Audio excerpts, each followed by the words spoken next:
onako kako smo mi provodili, organizirali sve operacije uz minimalne gubitke, došli smo do Banja Lutke i pomogli da se okonča rat u Bosni pod vodstvom Ante Gotovine. Ja ću, sa to bi završio, za mene on će dalje biti nevin čovjek zato što točno znam kako je postupao, kako je radio i kako je zapovjedao. I za mene not guilty. Zato vas i pitam, brigadiru, neminovno je politički razmišljati i nadam se barem da ovo nije besmisleno sve što radimo danas i večeras i što ćemo raditi, ali evo ja ću vam citirati priopćenje američkog veleposlanstva u Zagrebu današnje, u kojem doslovno stoji ovim riječima.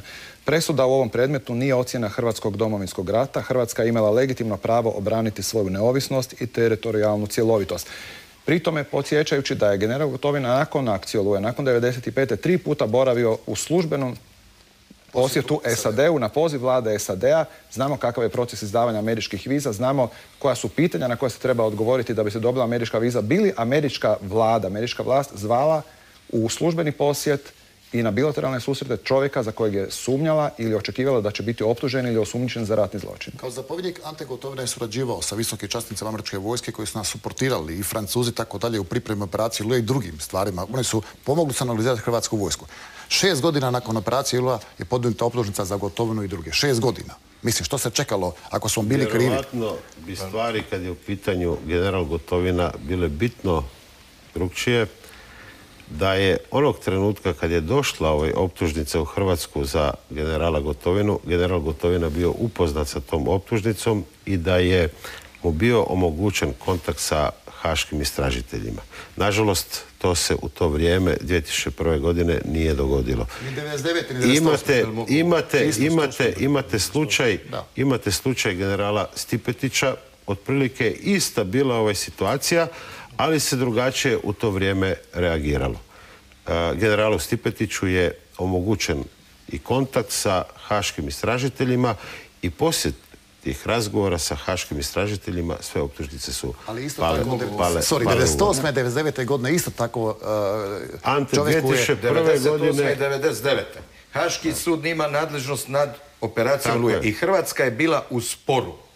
Prije nego je sud donio odluku, deklaracija u Hrvatskom saboru donešena, govorimo 2000. u travnju, znači prije, oni nisu poštivali uopće, nisu čekali sud da donese odluku, oni su priznali jurisdikciju. Drugo, samo da vam jednu stvar, general Ante Gotovina je i 2003. i 2004. slao poruke da je spreman se da mu se osigura, dakle, isti uvjeti kao generalu Stipetiću i ostalima, da je spreman se pojaviti, da je spreman dati iskaz haškom tužiteljstvu i da ako oni tad odluče da će on otići u Haag. Njemu hrvatska vlada apsolutno u tome nije mogla ništa garantirati. Ja nisam kao branitelj, kao građanin ove zemlje, nisam vidio tu diplomatsku borbu, tu jednu žučnu, jednu do samih sankcija, pa da kaže evo došli smo do sankcija, evo sad nemamo kud prizid smo. Ja to nisam vidio. Prema tome nema opravdanja, gospodo. A Ante, ti si, ja sam i puno nas smo činili sve i do sada da se olakša pozicija generala Ante Gotovine, da mu se pomogne oko svjedočenja o prikupljanju dokumentacije i ostalo, ali nisu oni koji su to trebali, a koji su danas šokirani. Ono što je ključno, analize nas nikuda neće dovesti u tom smislu. Je li neko odgovoran, koliko je odgovoran?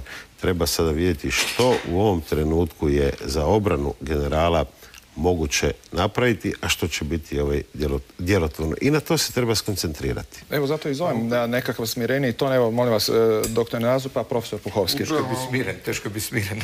Upravo stoga smatram da nije besmisleno, jer ja kao povjesničar sam dužan reagirati na ono što se u javnosti provlači, a što nije točno. I kad kažem, prije svega, te udruženi zločinački pothvat, ta klasifikacija, meni je dokaz da je ta presuda apsurdna i samo ću na primjeru topništva i razaranja, evo i tu je brigadir Kotromanović spominjao koliko je palo granata, meni ne ide u glavu da sudac može donijeti takvu presudu kako je donio danas, kad nama dokumenti srpske provenijencije potvrđuju ovo što je rekao brigadir Kotromanović. Ovo je pisano po ne znam koji put, to ponavljam, već sam sam sebi smiješan, jer govorim o dokumentima da je u prvih 5 sati na Knin palo između 200 i 300 granata. 270.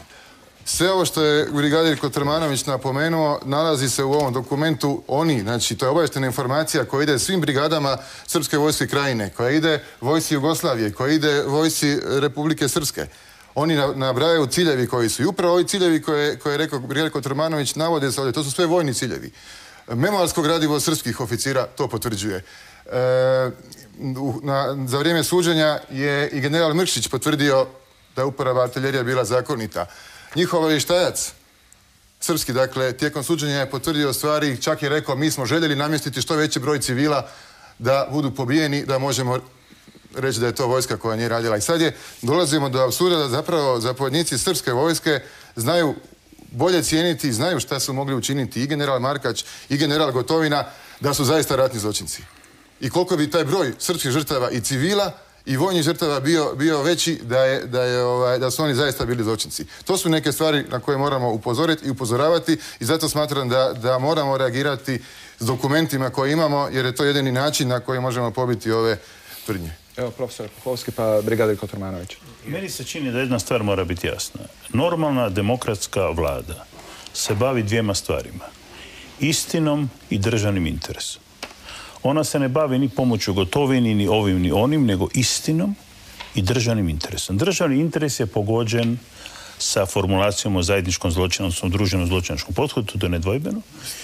Istina je pogođena sa čitavim nizom podataka koji su u zraku bez provjere.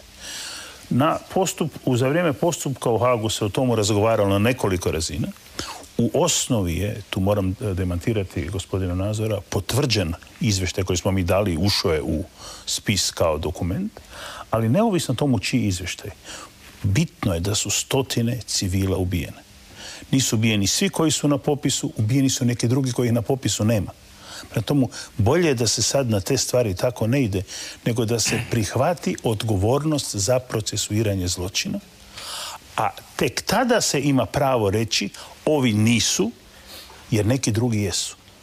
Ako se ide samo na to, ne damo naše generale, onda će se dovesti u situaciju Hrvatska da ne može biti amicus curiae, jer je ona neprijatelj suda, neprijatelj, jer ona brani pristrano. Dakle, ona mora reći mi govorimo o činjenicama, vlada, država, državno odvjetništvo, kogod to bio, mi branimo te i te činjenice koje su ovdje pogrešno ustanovljene, a jesu.